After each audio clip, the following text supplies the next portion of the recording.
Okay, guys, we're going to talk a little bit about the informative speech and what the requirements and stuff like that are. So for this, the topic obviously is going to be informative.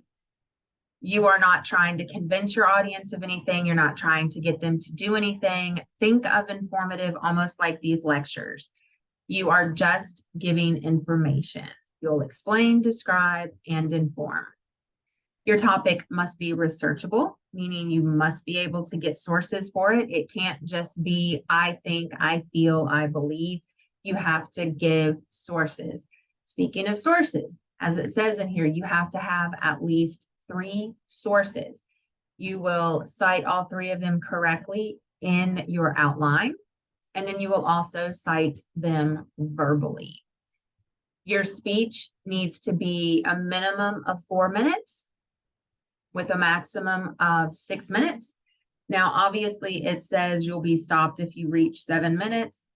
I can't stop you because we won't be in person. However, what will happen is at the 7-minute mark, I will stop your video, which means anything that you say after the 7-minute mark, I'm not going to hear because I will turn your video off. So it kind of is the same as for the on-ground students.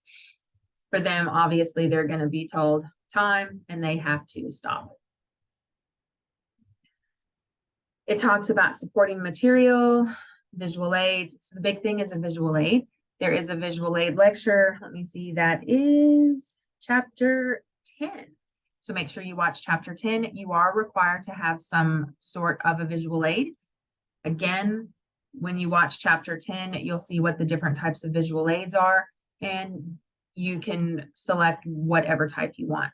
Now, because you will be recording your speeches, how you present your visual aids is going to be up to you. You're going to have to figure that out based on where you're giving your speech, things like that. But if you read all of the information over recording your speeches, one of the things that it does talk about in there is that you do have to actually stand up. You can't be sitting down for your speeches. So therefore, you can't do what I'm doing right now, which is like a screen share.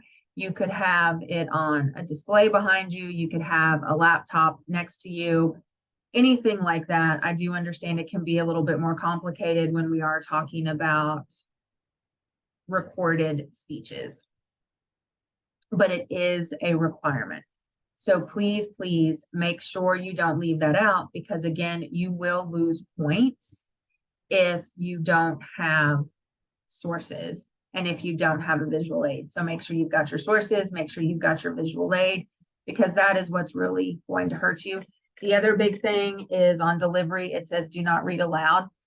I don't want you to read your speeches. This is for all of them, not just informative. This is for informative, demonstrative, and persuasive. Don't read your speeches. When you're making out your own notes for yourself, you want to keep those nice and brief, because if you write out your whole speech, you're going to be a whole lot more apt or more likely to want to try to read that speech. For the sake of time, I am just going to actually go ahead and go over all 3 of the speech assignments. No, never mind. You know what? I'm not going to do that because I know how people are. And if I do that, you're probably not going to actually watch the whole video.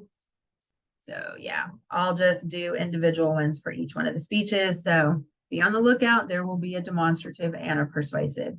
So anyway, I will see you all again with information about the rest of your speeches.